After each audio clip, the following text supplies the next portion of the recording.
You weren't supposed to be back until Friday. That was the first sentence my son-in-law said to me. He said it without turning around. He was standing in the doorway of my father's workshop wearing a white hard hat with black letters across the crown, and he was looking at a clipboard, and behind him the maple floor was gone. You weren't supposed to be back until Friday. Concrete slab, ash gray, still wet at the seams. You weren't supposed to be back until Friday. My father laid that floor by hand in 1962. You weren't supposed to be back until Friday. The workbench, the one with my father's initials burned into the underside of the vise, was crated under a blue tarp in the yard. You weren't supposed to be back until Friday. I had been discharged from the rehab wing on a Monday. It was now the following Monday. 11 days early. No one had told anyone I was coming. I had wanted to walk the last block by myself. The hard hat had 2 lines of lettering. The top line said, JC Property, LLC. The bottom line said, Supervisor.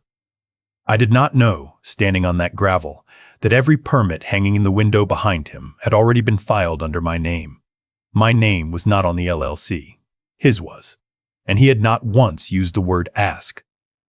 He still had not turned. He was checking a box on the clipboard with a mechanical pencil, the way a man checks a box on a form he has filled out many times before.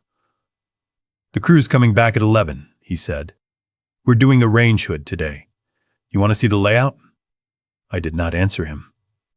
I looked past his shoulder at the room where I had shaped every piece of furniture in the house I now lived alone in. The east wall had a hole in it the size of a window. There had never been a window in the east wall.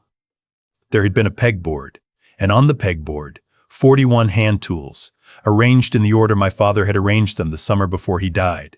The pegboard was not in the room. It was not in the yard. It was not, so far as I could see from the gravel path, anywhere. Jason, I said. He turned then. He had a good, easy face, the face of a man who sold commercial insurance for 11 years before he married my daughter. He smiled.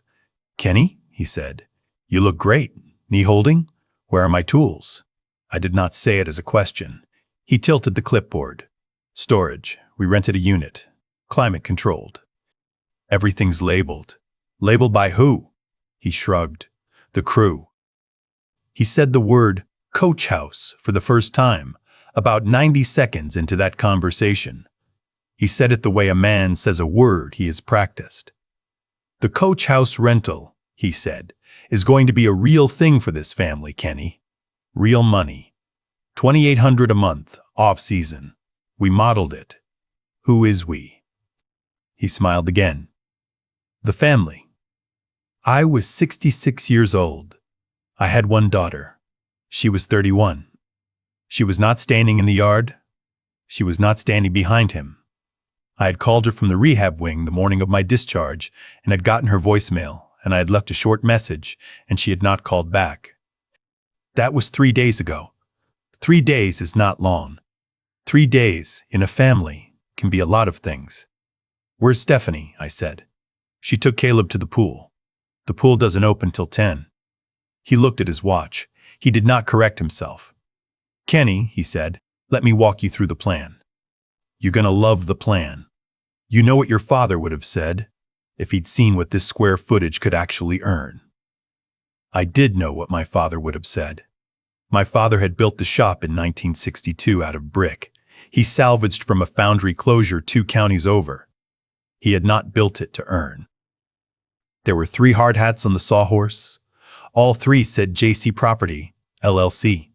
All 3 said Supervisor. He handed me one. Made you one too, he said. Figured you'd want to be part of the walkthroughs.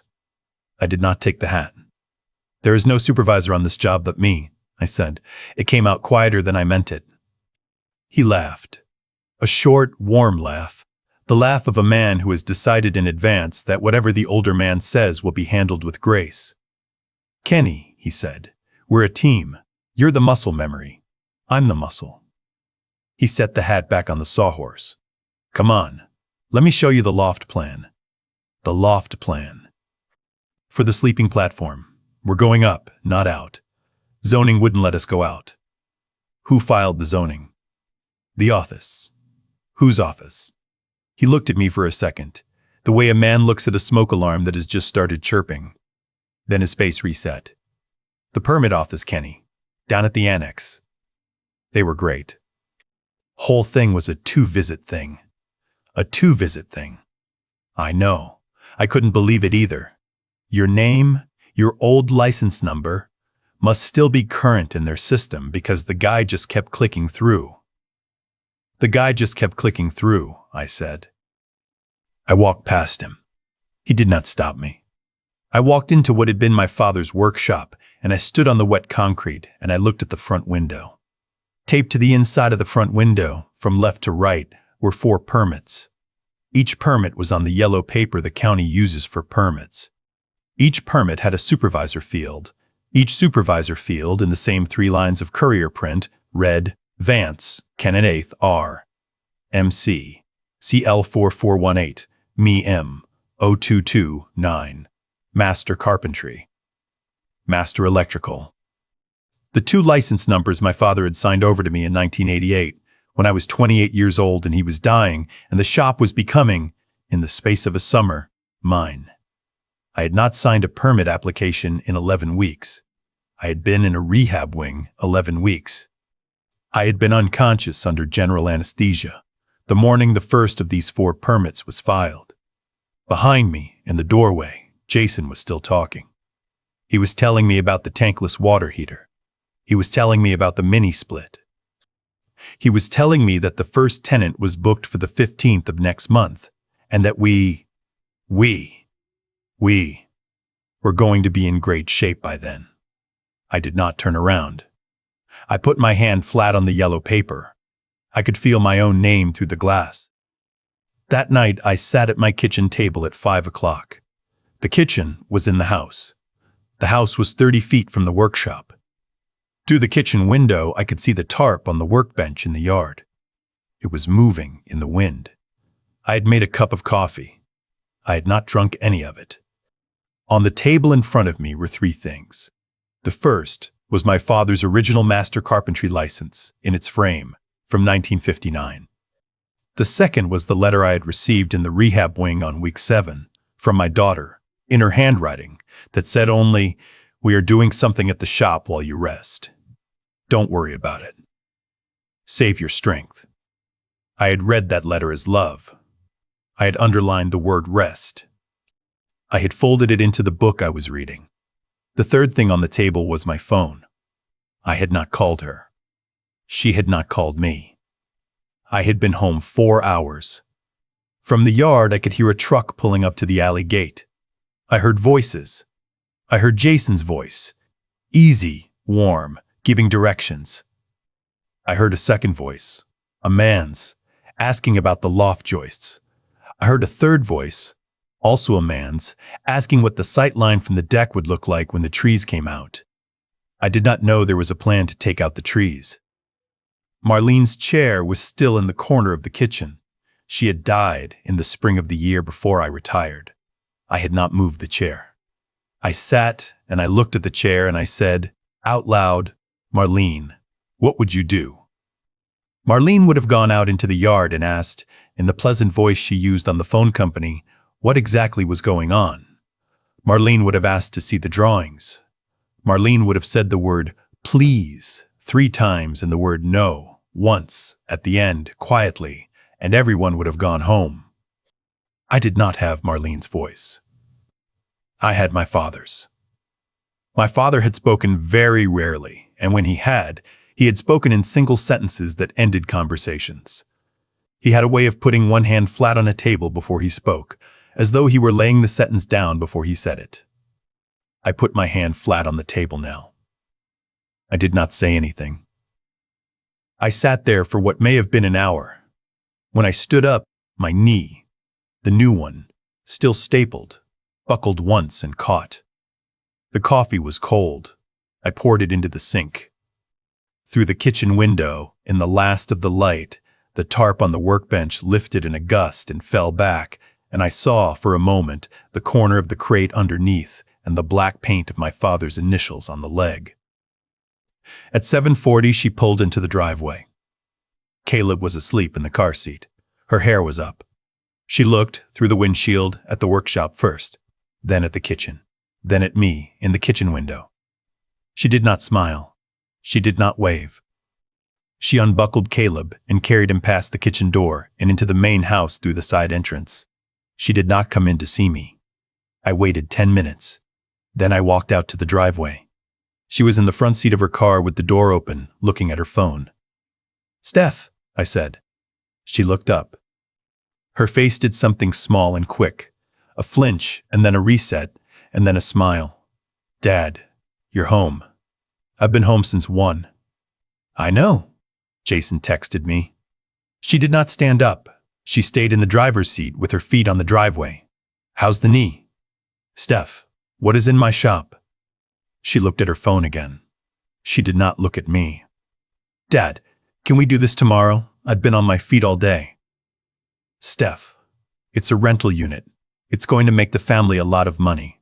Jason has been working really hard on it. He's really excited to show you. He's already shown me." "Good, good." She got out of the car. She closed the door. She did not hug me. She walked into the house. She did not turn on the porch light. That night, I took my father's framed license off the kitchen wall. I turned it over. I unclipped the backing. Behind the paper license, folded twice, was a second document my father had put there the summer he died. It was a single sheet on state licensing letterhead. It was titled, in bold, "Withdrawal of Supervisory Registration." It was the form a master license holder files when he wants his name removed from the supervisor field of a permit, any permit, filed under an address he owns. My father had put the blank form there in 1988 and had written across the top, in pencil, for me, "Ken, you'll never need this, but you'll never not have it. Dad."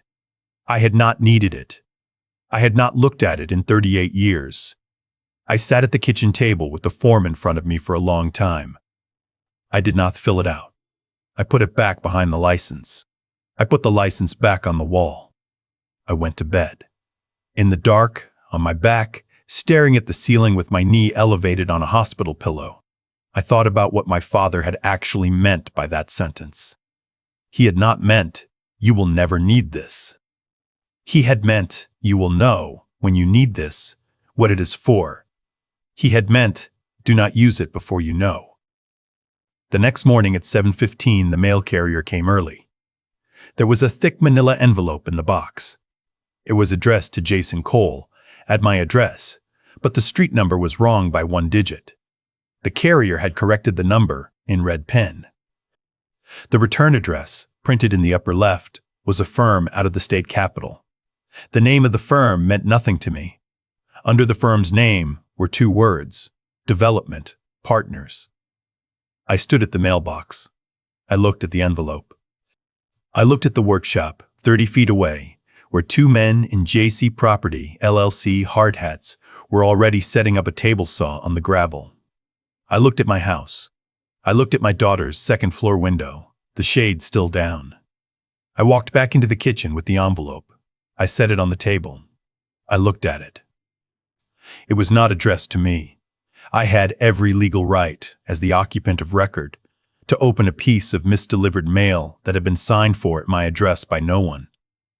I also had, sitting in a chair in the kitchen, my dead wife, who would have said, "Kenneth, do not open a letter that is not yours." I stood over the envelope for maybe 40 seconds. Then I picked up a butter knife. The envelope contained a bound term sheet, 22 pages. The cover page read, "Proposed acquisition of future interest, Vance, parcel Quaich House Unit." The purchaser was the firm on the envelope. The seller was listed as JC Property, LLC. Under a heading called CO on Narration, in a box in the middle of page 4 was a number, $340,000. Under a heading called Contingencies, on page 7, were 3 bullet points. The first said, 1212, consecutive months of documented short-term rental income from the Coach House unit. at or exceeding modeled rate. The second said, reclassification of the accessory structure from detached workshop to detached residential dwelling unit, subject to county approval. The third said, subdivision of the parent parcel to allow independent conveyance of the reclassified structure and associated ingress. I read that sentence 3 times. Subdivision of the parent parcel. He was not renovating the shop. He was carving it off. He was carving my father's shop off the family lot and, in 12 months and 1 signature, selling it to a firm I had never heard of for a number my daughter, who taught 4th grade, had never in her life earned in a year. The last page of the document was a signature block. The signature line above the words, J.C. Property, LLC, Managing. Member was already signed. It was signed Jason Cole. The date was 3 weeks before my surgery. I put the term sheet down. I did not stand up. I put both hands flat on the kitchen table, the way my father had, and I sat with the sentence, subdivision of the parent parcel inside my chest for a period of time I could not afterward measure. From the yard, I heard the table saw start up. It was a good saw. I could tell from the sound.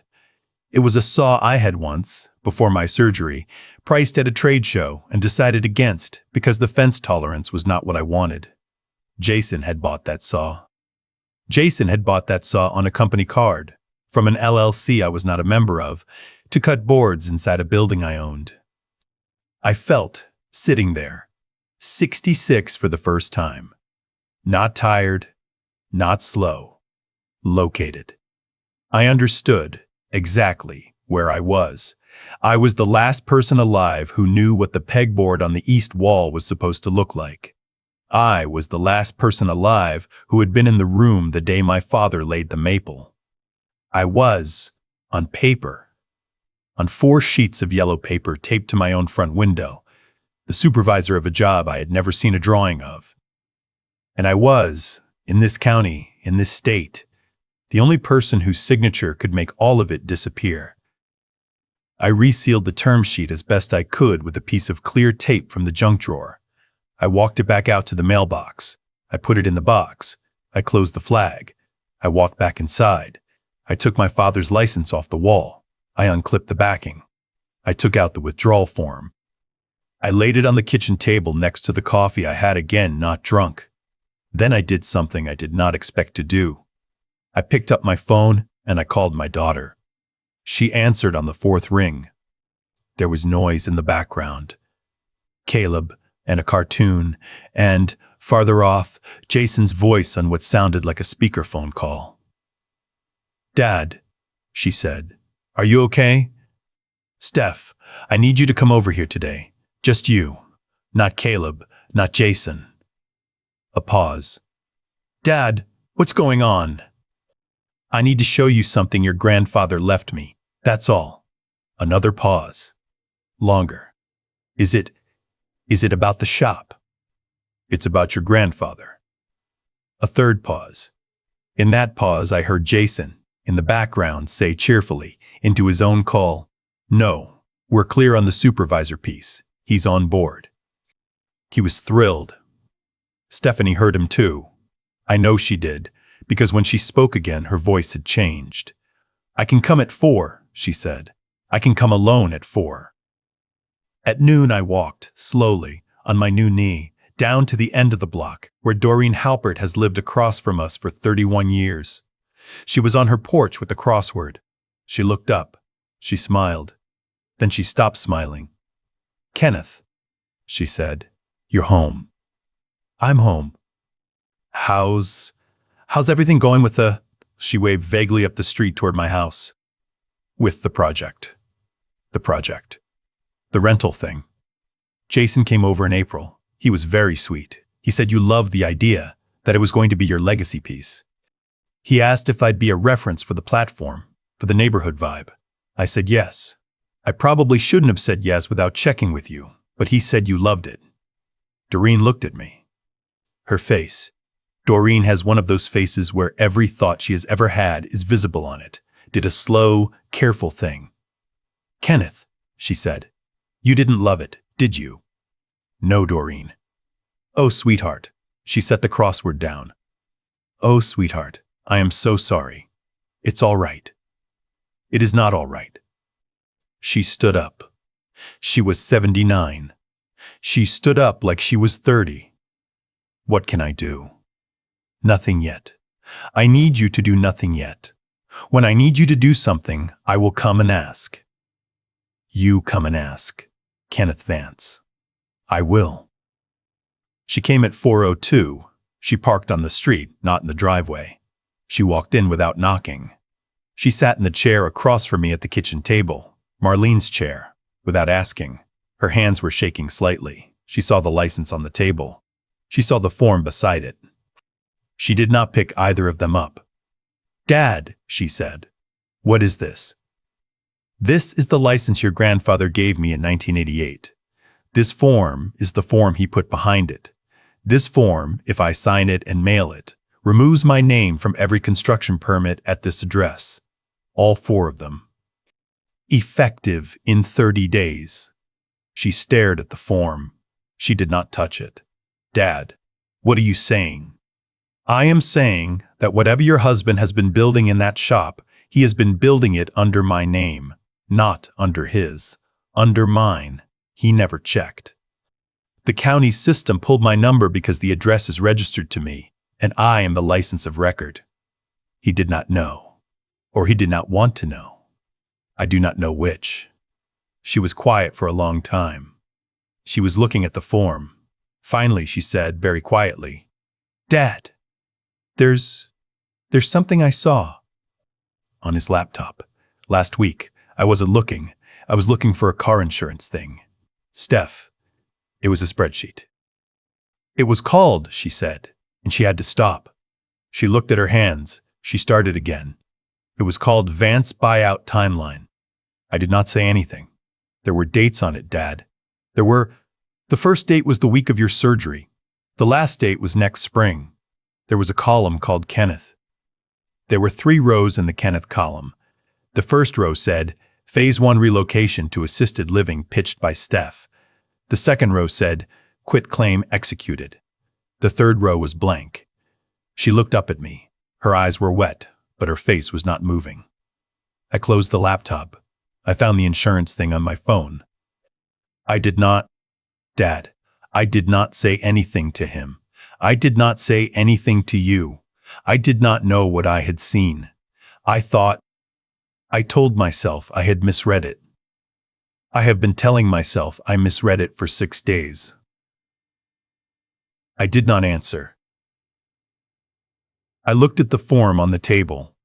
I looked at my father's license. I looked at my daughter in Marlene's chair. Outside, the table saw started up again. Somewhere in the yard, Jason laughed at something one of his men had said. Stephanie flinched at the laugh. She did not know she flinched. I picked up the pen. I did not sign it yet. I laid the pen down across the top of the form. Steph, I said, tomorrow morning I am going to do something. I need you to be somewhere else when I do it.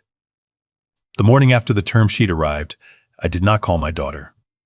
I made coffee. I sat at the kitchen table where my wife used to peel apples in October, and I read the misdirected envelope again, 1 line at a time, until the words stopped meaning anything at all. Optioned interest. Contingent on 12 months documented rental income. Buyer of record. A limited partnership out of the state capital. My name was nowhere on it. My father's name was nowhere on it. Only the address, and beside the address, in a smaller font, a parcel identification number I had known since I was 9 years old. I folded the pages twice. I put them in the drawer under the drawer where my wife had kept the good silver. Then I stood at the sink and rinsed a cup that was already clean. I thought about what a person is supposed to feel in a moment like that. I did not feel it. I felt the way a floor feels when the maple has been pulled off and only the subfloor is left.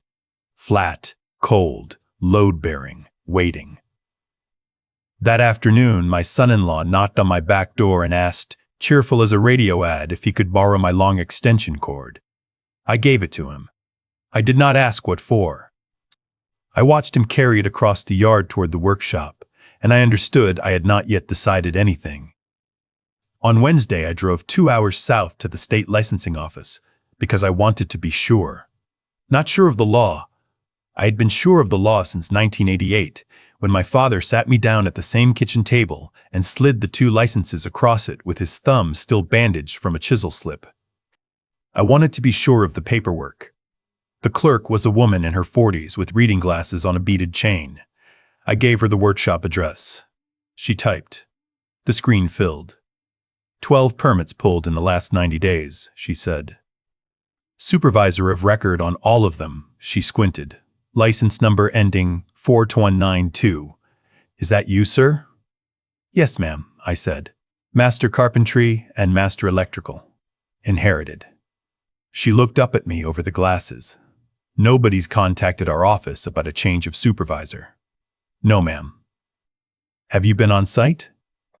I was in rehab. She was quiet for a moment.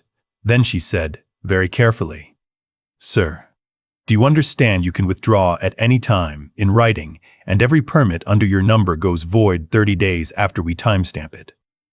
I understand. Would you like a form? I said, please. She printed 1 page. She slid it across the counter, the way my father had slid the licenses. I folded it once and put it in my shirt pocket. I did not sign it there. On the drive back, I stopped at a rest area and sat in the truck with the engine off. The heat came up through the vents and ticks. I took the form out of my pocket and unfolded it on the steering wheel. 1 page. 6 blanks. A signature line, the length of a butter knife. A woman 2 spaces over was arguing on a cell phone with somebody named Denise. Behind me, a family let a small dog out onto the grass. I read the form 4 times. On the 4th read, I noticed the line that said, withdrawal is irrevocable for the affected permits.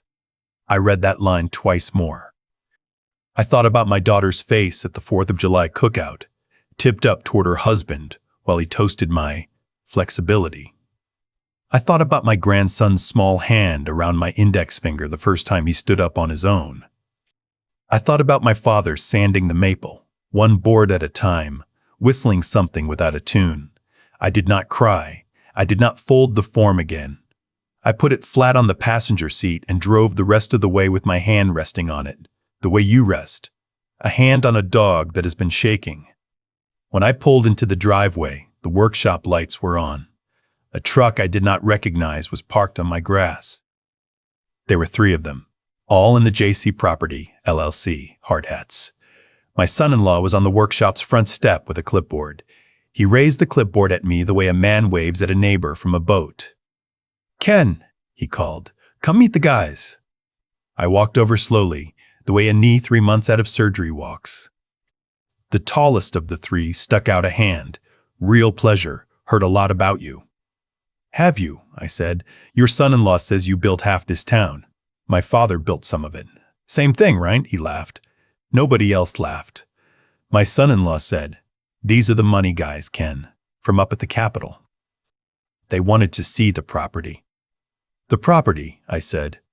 The second one, a short one with a soul patch, said, we love the bones, really. This kind of masonry, you can't buy it new. No, I said, you can't. The third one did not speak. He looked at the roof line. He looked at the setback from the property line. He looked at my house. He wrote something on a phone. My son-in-law clapped his hands once. Well, he said, we'll let you get inside. Long drive, right? Long drive, I agreed. Nobody asked where I had been. I walked to my back door and I did not look back. I could feel the third one still writing on his phone. Inside, I sat down in my wife's chair, the wingback by the window she used to read in, that I had not sat in since the day of the funeral. I do not know why I sat there. I sat with the withdrawal form on my knee, and I looked at the phone on the side table, and I did not pick it up. I thought about calling my daughter. I thought about saying, sweetheart, come over, just you, without him, come sit here for 10 minutes. I did not call her. I understood, sitting in that chair, that if I called her before I signed the form, I would be asking her permission. And if I called her after I signed the form, I would be asking her forgiveness. Both were the same call. Both would end the same way. With her telling her husband, and her husband telling his money guys, and the money guys getting ahead of me. So I did not call her. I sat in the chair until the light on the window turned the color of a peach. I said out loud to no one, "I am sorry, Marl." My wife did not answer. She had been dead 4 years. But sitting in her chair, holding a page my father would have understood without any explanation, I felt something loosen in my chest that had not loosened since the surgery. At 6:15, the screen door on the back porch rattled. I got up too fast on the new knee and had to catch the arm of the chair. Then I heard the small voice. "Grandpa?" I opened the door. Caleb was standing there in one sock and one sandal, a juice box in his fist. 4 years old, hair like his mother's at that age. Behind him, halfway across the yard, my daughter was standing very still, watching. "Mama says, can she borrow your Phillips?" "My what, buddy?" "The one with the yellow." "Screwdriver." "Yeah," I said. "Go tell Mama to come get it herself." He turned around and ran. I watched my daughter's face change. She walked up slowly. She stopped at the bottom of the porch steps. She did not come up. "Dad." "Steph, I just need the screwdriver. Come inside a minute. Jason's waiting on me." "It's a minute." She looked back over her shoulder at the workshop. I could see her deciding. She decided the way I knew she would. "I'll come by tomorrow, Dad. I really will." "Okay, sweetheart." I went inside and got the screwdriver and brought it out and put it in her hand. She would not meet my eyes. When she walked back across the yard, she was already tapping her thumb against the handle, and I knew she would not come by tomorrow. I signed it on a Tuesday, 6:40 in the morning, at the kitchen table, in the same chair where my father had sat when he passed me the licenses. I used the fountain pen my wife gave me for our 30th anniversary, not because the moment called for ceremony, but because it was the pen already on the table. I signed the top line. I dated the second line. I printed my license number in the box, the 6 digits I have not needed to look up since I was 28 years old. I read the form one more time. I folded it into thirds. I put it in a manila envelope, wrote the licensing office address in block capitals, and sealed the flap with a wet finger the way my mother used to seal her Christmas cards. Then I sat with the envelope in front of me for a long time. The coffee got cold. The kitchen clock ticked. The radiator made a sound like a man clearing his throat. I did not feel like a man who had just detonated anything. I felt like a man who had just paid a bill he had been putting off. I put on my jacket. I put the envelope inside my jacket, over my heart, where a wallet would go on the other side. I drove to the post office 2 towns over, not the one in my town, and I paid the extra for certified. The clerk at the post office was a young man with a beard that had not decided yet what it wanted to be. He weighed the envelope. He printed the label. He tore off the green certified card and slid it across the counter for me to sign. "You want return receipt, sir?" "Yes." "Extra $1.70. "Fine." He stamped it. He handed me the receipt with the tracking number on it. I folded the receipt into my wallet behind the picture of Caleb at his 2nd birthday. I said, "Thank you." He said, "Have a good one." I walked out to the truck. I sat in the driver's seat. I put both hands on the wheel. I noticed that they were not shaking. I noticed that I was not feeling anything the way I had expected to feel. I had expected relief or grief or a kind of clean, cold anger.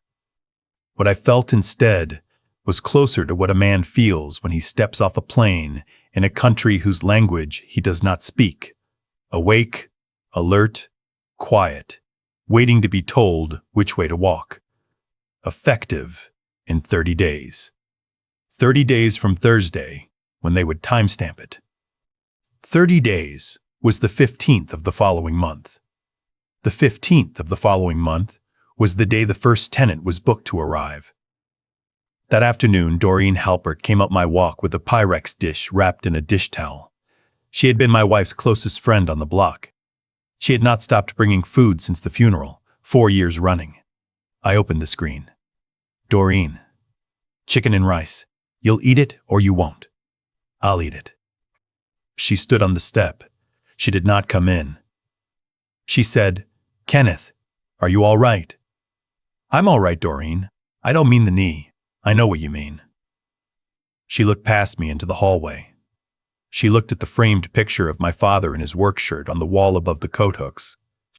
She said, very carefully, Jason came over to our place last week. He wanted to know if we'd be interested in, how did he put it, aligning our lot with his development thing. I did not say anything. She said, he had a folder. He had a rendering. There was a fence line on it that ran through Louise Marchetti's rose beds. Did you sign anything? Kenneth. Please. I'm asking, Doreen. No. I did not sign anything. Neither did Bill. Neither did Louise. I nodded. She said, whatever you're doing, honey, do it. She handed me the casserole. She turned around and walked back down the walk. She did not look back either. Some things, I thought, run in the neighborhood. For 12 days after I mailed the envelope, nothing happened. Life on the block continued as if I had not put a match to it. My son-in-law's truck came and went. The 3 money guys came back on a Saturday and stood in the yard drinking coffee out of paper cups. A photographer with a tripod took pictures of the workshop from 4 angles for the booking platform listing. My daughter did not come by. My grandson came by twice. Once for a popsicle. Once because he had lost a small plastic dinosaur in my yard the last time and wanted to find it. We found it under the porch. He hugged my leg and ran back home. I sat on the porch swing every evening at 7, and I watched the workshop lights come on and go off. I did not tell anyone what I had done. I did not tell Doreen. I did not tell my son-in-law. I did not tell my daughter. The certified mail green card came back on the 9th day, signed by a clerk whose name I could not read. I put it in the drawer with the term sheet on top of the term sheet, so that the term sheet was underneath. That felt important. That felt like the correct order of the papers. On the 13th day, I was weeding around the tomato cages when I heard my son-in-law's voice through the back fence. He was on a phone call in his driveway. I did not mean to listen. I stopped moving because a man's ears will do what his hands cannot. He said, no, we don't refile under Jason Vance. We file it under Bergman. Bergman as supervisor of record. It's cleaner, he said. That way the Vance name doesn't touch the amended plat. He laughed, once. The kind of laugh he used on the phone with people who were not family.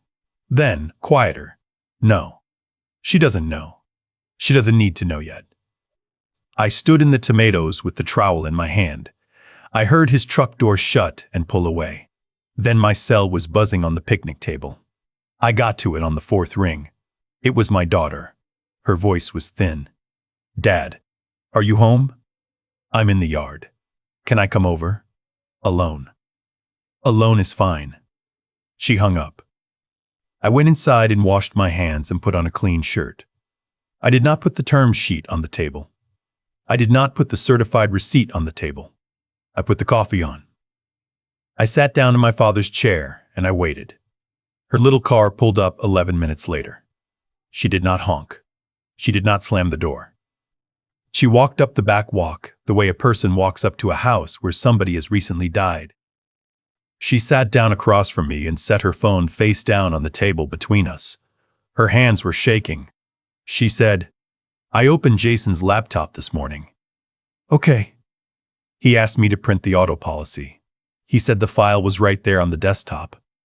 Okay, sweetheart. It wasn't on the desktop. I went into the folder. There was a spreadsheet open in the background. Okay. Dad, it has our name on the tab, not his name. Ours. I did not say anything.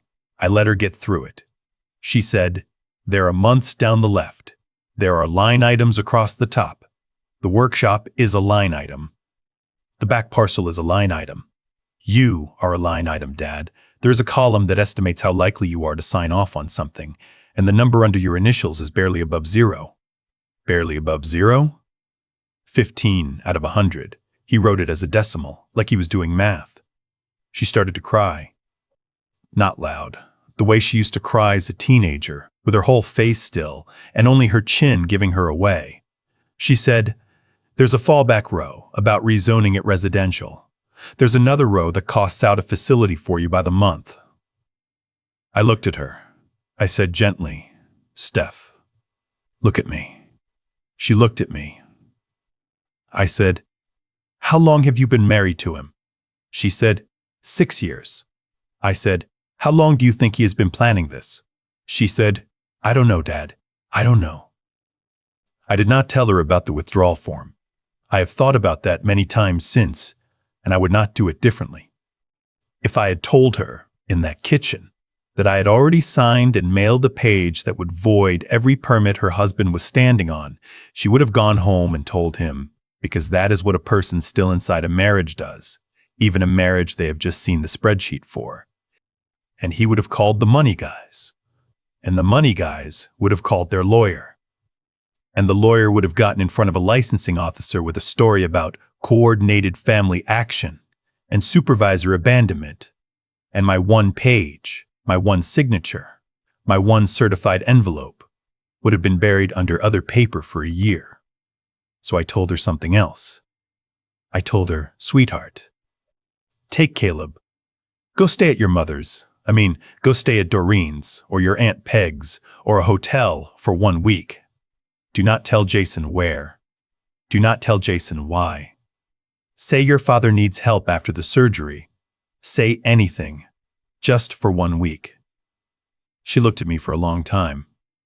She said, "Dad, what are you doing?" I said, "Sweetheart, what are you doing?" She did not have an answer. Neither of us did. She left 20 minutes later. She did not take the coffee. That night, after she left, I made one phone call. Not to my daughter, not to a lawyer. I called the number the clerk with the beaded chain had circled on the back of the withdrawal form. It rang 3 times.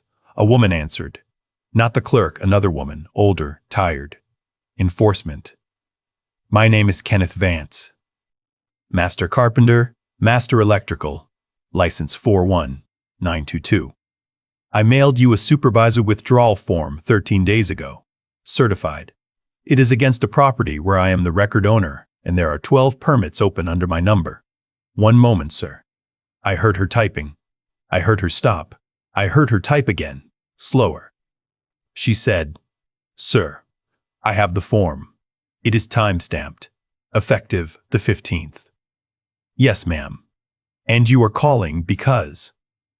"Because on the 15th, at 11 in the morning, a paying tenant is scheduled to move into that structure." A long silence. Then she said, in a voice that had changed shape entirely, "Mr. Vance, are you telling me a person is booked to occupy an occupancy change structure whose permits will void that morning?" "Yes, ma'am. And the responsible party at the site is aware of the withdrawal?" "No, ma'am. Nobody at the site is aware of the withdrawal." Another silence. Then she said, "Sir, are you home on the 15th? I said, "I will be wherever you need me to be." There is a strange kind of quiet that settles over a house when a man has put a countdown on something and has not told anyone. The clock in the hall keeps its regular time. The refrigerator hums. The mail comes at 11. But every hour has a second hand under it that only he can hear. I sanded a windowsill I had been meaning to sand for 2 years. I rewired a lamp. I made a list of the maple boards I would need, species, grade, thickness, board feet. And I sealed the list in an envelope and put it in the drawer with the term sheet and the green card, 3rd down now, in the correct order. Doreen brought a lasagna. I ate half of it. My daughter did not call. My grandson did not come by. On the 4th night, I sat on the porch swing at 7, the way I always did, and I watched a moving truck back up my driveway toward the workshop, with pillows and lamps and a mattress wrapped in plastic, and I understood the tenant was preloading his own things. My son-in-law walked out of the workshop and shook the driver's hand. He looked over at my porch. He raised a hand at me. I raised a hand back. He smiled. I smiled. Neither of us knew we were smiling at very different things. 6 days. The 15th came up gray. Not a storm gray. A wash gray. The kind of morning that does not commit to anything. I was up at 4:30. I made coffee. I did not eat. I put on the shirt my wife had bought me at a state fair booth 10 years ago. The blue one with the small tear at the cuff I had never bothered to mend. I put my father's tape measure in my hip pocket. I put the certified mail receipt in my breast pocket. I put the licensing office's business card in my wallet behind the picture of Caleb. At 7, I called the enforcement number. The tired woman answered on the first ring. She said, "The investigator will meet you at the top of your driveway at 10:40. Her name is Ms. Alvarado. She will have a folder. She will have printed void notices for each of the 12 permits." I said, "Yes, ma'am." She said, "Mr. Vance, one question." "Yes, ma'am." "Have you told your family?" A pause. Then I said, "No, ma'am." She said, very quietly, "Mr. Vance, are you all right?" I looked out the kitchen window. Across the yard, the workshop door was already propped open. A rental van was easing up the gravel path with a young woman in the passenger seat pointing at the roofline. I said, "Ma'am, I'm going to be all right at 11:01. The first vehicle onto my gravel that morning was the state licensing investigator's sedan, and she parked it exactly where I asked her to. 20 feet back from the workshop door, angled so the plate faced the street. Her name was Ms. Alvarado. She had asked me twice on the phone if I was certain about the timing, and both times I had said yes. Now she stood beside her car with a canvas satchel across her shoulder and looked at me over the roof. "Mr. Vance," she said, "once I hand these notices to the person on that permit, I can't unhand them." I told her I understood. Behind her, a white cargo van turned in off the road, followed by my son-in-law's truck, followed by a black SUV I did not recognize. The tenant had arrived first. The tenant was a young woman in a linen blazer, holding a rolling suitcase and a paper coffee cup, standing at the workshop door reading the lockbox code off her phone. She had not seen us yet. My son-in-law climbed out of his truck, laughing at something one of the men in the SUV had said. He was wearing the hard hat. He had put it on for the arrival. He turned toward the workshop, saw the tenant at the door, raised a hand to wave, and only then did he see Ms. Alvarado. His hand stopped in the air. The tenant looked up because the laughing had stopped. She was maybe 30, brown hair pulled back, the kind of tired that comes off a long drive. She held the phone out toward my son-in-law like she was going to ask him a question about the lockbox. Instead, she asked, "Is there a problem?" "Ms. An." Alvarado stepped forward before he could answer.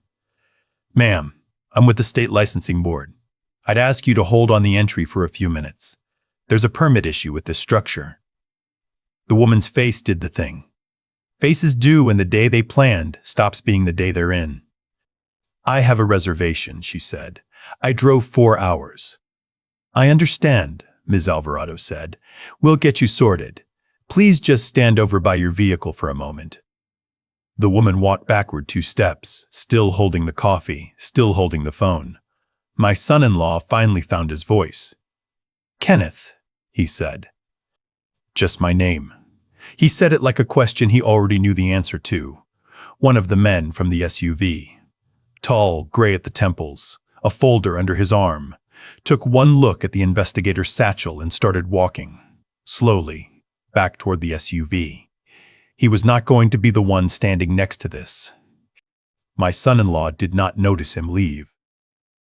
Ms. Alvarado opened the satchel. She did not rush. She pulled out the first sheet, an 8.5 by 11 with a state seal along the top and a red VOI'd stamp across the header. "Mr. Screen." "Cole," she said. She used his last name, which nobody used to his face. "I have a stop work and permit. Void action on this structure. 6 permits, all pulled between April and June under supervisor license number ending 7429. That license belongs to Kenneth Vance. He filed a withdrawal of supervision. It became effective this morning at 8. My son-in-law made a small, disbelieving sound, halfway between a laugh and a cough. That can't just happen. It did happen, sir. She held out the first notice. He did not take it. She waited, then set it on the hood of his truck, which was closer than his hand. She pulled out the second sheet. Plumbing rough-in, voided. Sir. The second sheet went on the hood. The developer partner, who was still standing there, shorter, in a golf shirt, took a half step back, the way you step back from a fire that just found a fresh log. The tall gray one made the SUV. He did not look at my son-in-law. He did not look at me. He got into the passenger seat, closed the door with the specific quietness of a man who does not want to be remembered as the one who slammed it, and picked up his phone. Through the tinted glass, I could see him already talking. My son-in-law finally turned enough to see the SUV, saw that one of his partners was inside it on a call, and said, Marcus, get out here. Marcus did not get out. The shorter partner, still on the grass, said, Jason, I think we should let them work.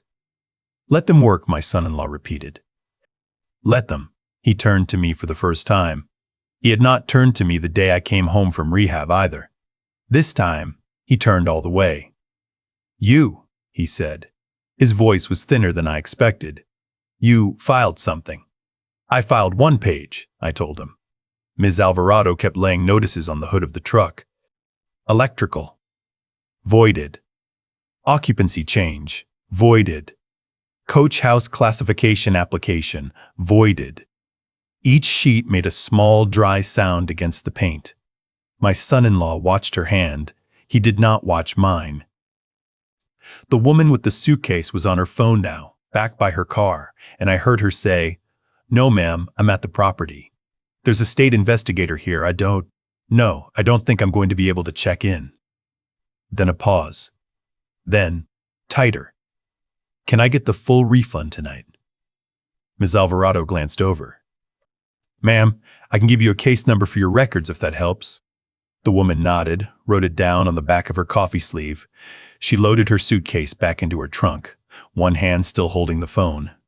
Before she got in the driver's seat, she looked at my son-in-law. Not angry, just done. You should have told me, she said. He didn't answer. She pulled out. The gravel spit under her tires. My son-in-law watched her go, and I watched his face, and the thing I saw there was not shame. Not yet. It was the arithmetic of a man realizing that the story he had been telling, to his partners, to his neighbors, to his wife, did not have him in a good chair anymore. Ms. Alvarado closed her satchel and turned to my son-in-law with the 7th page, the summary. Sir, she said, the structure is now unpermitted. You have 60 days to restore it to the last permitted configuration on file. That would be the 1988 as built master carpentry workshop, non-residential. Or the county will condemn it and bill the demolition to the property owner of record. The property owner, he started. Kenneth Vance, she said. According to the deed on file, there's a life estate interest and there's a residency question I'm not qualified to speak to, but for permit purposes, he is the owner. My son-in-law's mouth moved before the words did. Kenneth, he said, you're going to have me tear it back down. I'm not going to have you do anything, I said. You can hire it out. You can walk away. The county's letter is going to whichever address the deed lists, and the deed lists mine. The shorter partner on the grass finally said, out loud, Jason, we're going to need to talk to Marcus. He said it like a man who had already decided which side of the table he was sitting on for the rest of the afternoon. Marcus never got out of the SUV. The shorter partner walked over, opened the passenger door, closed it again after a 15-second conversation, and came back to my son-in-law with his hands in his pockets. He wants the option letter back, he said. He wants it back today. He said the 12-month income clause is dead, and he's not going to be the one to explain a voided permit paper trail to his fund. My son-in-law said, "Tell him it's a paperwork thing. Tell him I'll refile." "You can't refile," the shorter partner said. He wasn't cruel about it. He was just, finally, honest. "The supervisor license is gone. You don't have a master. You can't pull permits on this address without one." The SUV started up behind him. My son-in-law heard it start. He did not turn around. He heard it back down the driveway, heard the tires find asphalt, heard it go. The shorter partner waited another beat, then said, "I've got to go too, Jason." And he did. He walked to his car. A compact hatchback parked at the curb and got in and drove away. My son-in-law was standing on my gravel now with a hard hat that read JC Property, LLC, and no company left in it. He took the hat off slowly.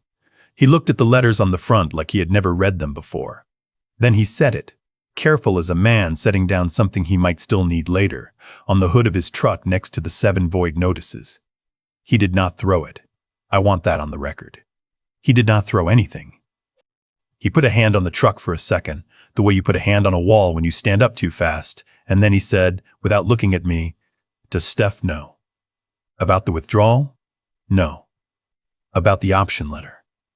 I took a breath. "She found the spreadsheet, Jason. 12 days ago. On your laptop." He closed his eyes. He kept them closed for what felt like a long time. When he opened them, he said, "So this whole—" And then he did not finish the sentence because he understood, standing there on my father's gravel, that the whole was not one thing. It was a shape he had been building for months without noticing which foundation he was building it on. Ms. Alvarado quietly said, "Mr. Vance, Mr. Cole, I'll be in touch about the restoration inspection. I'll leave you the file." She got in her car. She backed out. She was gone before either of us moved. He walked to the workshop door. I did not follow him. He stood in the empty doorway, the one I had stood in 12 weeks ago and could not step through, and he looked at the bare concrete slab where the maple used to be. His shoulders did a small thing I had never seen his shoulders do. Then he turned and walked back to his truck, took the hard hat off the hood, and set it on the passenger seat. He did not gather the notices. He left them on the paint. He looked at me over the roof of the truck, the way the investigator had looked at me over her sedan an hour ago, and he said, "I don't know what to tell her." "You'll figure it out," I said. "It's your marriage." He got in. He sat for a second with his hands on the wheel. Then he backed out. He did not spin the gravel. He drove out slow, the way a man drives out of a place he is not sure he is coming back to. I stood on my grass with 7 pieces of state paper fluttering under a rock I had put on top of them, and I did not feel like I had won anything. I felt like a man who had finally set down something very heavy. Doreen was on her porch. She had been on her porch, I think, since the SUV pulled in. She did not come across.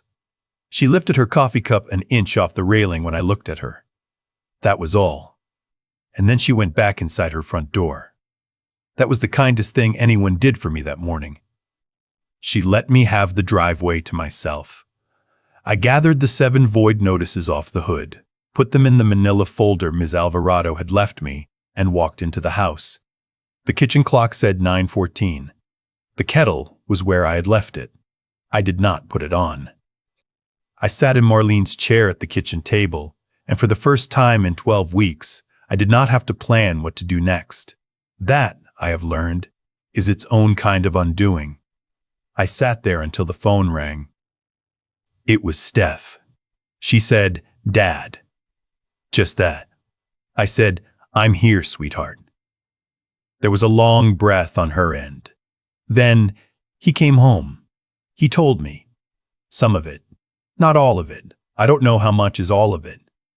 "It's a lot," I said. It's a lot. Is the workshop. The permits are void. He has 60 days to put it back the way it was, or the county takes it down. "Put it back," she said slowly, "the way it was." "Yes." Another breath. "Dad, I am going to my mother's for a while. I am taking Caleb. I am not deciding anything yet. I just need a room that isn't this one. I close my eyes. My mother's meant Marlene's sister, 2 hours away, a spare bedroom over a garage. Okay, honey, I don't know if I'm angry at you. You're allowed to be. I am angry at somebody, she said. I don't want it to be you. I don't know yet. She hung up before I could answer. I sat with the phone in my hand for a while. Then I put it down, and I went out to the workshop, and I stood on the bare slab, and I let the second thing land, the one that was not about permits. That night, after the sun went down behind the maple line, I went back into the workshop with a shop light on an extension cord, and I laid it flat on the concrete, and I sat down beside it. My knee ached from a whole day of standing. The slab was cold through my jeans. I put my hand flat on the concrete where my father's workbench had stood for 54 years, and I said out loud, "To nobody, I'm going to put you back." My voice sounded thin in the empty brick. There is a kind of silence a room has when it has been stripped, that a room that was always empty does not have. This room had been stripped. I sat with it for a while. Then I got up, turned the shop light off, closed the door, and walked back to the house across the gravel. Doreen's porch light was on across the street. It was on for me, I think. I did not wave. I went inside, and I ate a piece of toast standing at the counter, and I went to bed at 9:30, and I did not sleep until well past 1. I started the floor on the 2nd of August. The lumberyard, 2 towns over, still had quarter-sawn maple in the length I needed, though not in the run my father had used. So I ordered what they had, and I ordered it in stages, because the knee could only carry so much a week. The workbench came home on a Thursday from the storage crate under the tarp. 2 men from the yard helped me set it back on the slab. When they were gone, I ran my thumb across the underside of the top rail where my father had cut his initials in 1962. HV, a 1/4 inch deep. Still there. I laid board one that afternoon. It took me an hour. 60 years ago, my father laid the whole floor in a weekend. I told myself that was not the comparison to make. I made it anyway. Then I laid board 2. The evenings were long. The workshop windows caught the light late. I worked until my knee said, "Stop," which was usually around 7, and then I sat on the workbench and I drank water and I looked at what I had done that day, which was never as much as I wanted it to be, and I went inside. Steph brought Caleb over on the 3rd Saturday of August. She did not come inside.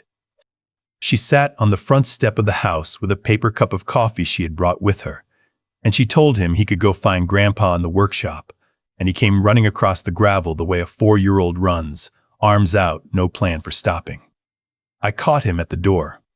The floor was 2/3 down by then. It smelled like fresh maple and mineral oil. Caleb stood in the doorway and looked at the boards and said, "Grandpa, did you make it?" I said, "I'm making it, buddy. Almost done." He walked in on the finished section like it was ice, one careful foot, then the other. He looked at the workbench. He looked at the tools I had laid out on the top rail. Then he climbed, without asking, onto the sawhorse next to it. And he reached out one small hand toward the wooden handplane my father had used and my father before him, and he said, "Can I hold it?" I did not answer right away. I looked at him on the sawhorse with his hand out. I looked past him, through the open workshop door, at Steph on the front step of the house, watching us. I took the plane off the rail. It weighed more than he could hold with one hand, so I knelt, the knee complaining, and I set it in both of his hands, and I kept my hands under his. The wood of the handle was smooth from 3 sets of palms now. Caleb held it very still, the way children hold something they have been told is old. "It cuts wood?" he asked. "It smooths it," I said. "Watch." I turned him toward a scrapboard I had left on the bench, and I guided his hands across it, and a curl of maple came up under the blade, tight and pale and perfect, and he laughed, the specific laugh of a child who has just made the world do a small thing on purpose. I looked past him again. Steph was still on the step. She had not moved. She was watching, one hand around the coffee cup, the other flat on her knee. I could not read her face from that distance. I did not try. I let Caleb make 3 more curls. Then I lifted the plane back onto the rail, and I told him he had done good work. And I walked him back across the gravel to his mother, and she stood up from the step when we came, and she said, "Thank you, Dad." And she said it the way a person says a thing they have not fully decided yet. I did not win. I want to say that plainly because the shape of a story like this pulls toward the word, and it is the wrong word. The workshop stands. The floor is going down, one board at a time. My son-in-law is in a rental apartment in the next town over, and he calls Caleb on Wednesday and Sunday evenings, and I hear about it from Steph on Thursday mornings when she brings the boy over for an hour. She has not moved back into her house. She has not filed anything. She sits on my front step some days, and she drinks a coffee she brought with her, and she watches through the open workshop door while I lay another board, and she does not come in yet. Maybe she will. Maybe she won't. That floor is 3 sets of hands and 60 years of the same light through the same window, and I don't know yet what Caleb will build on it, or whether Steph will ever sit in that workshop the way she sat in her mother's chair. I only know I'll be here, with the plane on the rail, when either of them is ready. So, if you have ever had to tear something down to the slab just to get back to what was real underneath it, I want to hear what that cost you, not the win. The cost. Leave it for someone who needs to read it tonight, and pass this on to the one person in your life who has been quietly holding a signature nobody thought to ask them about.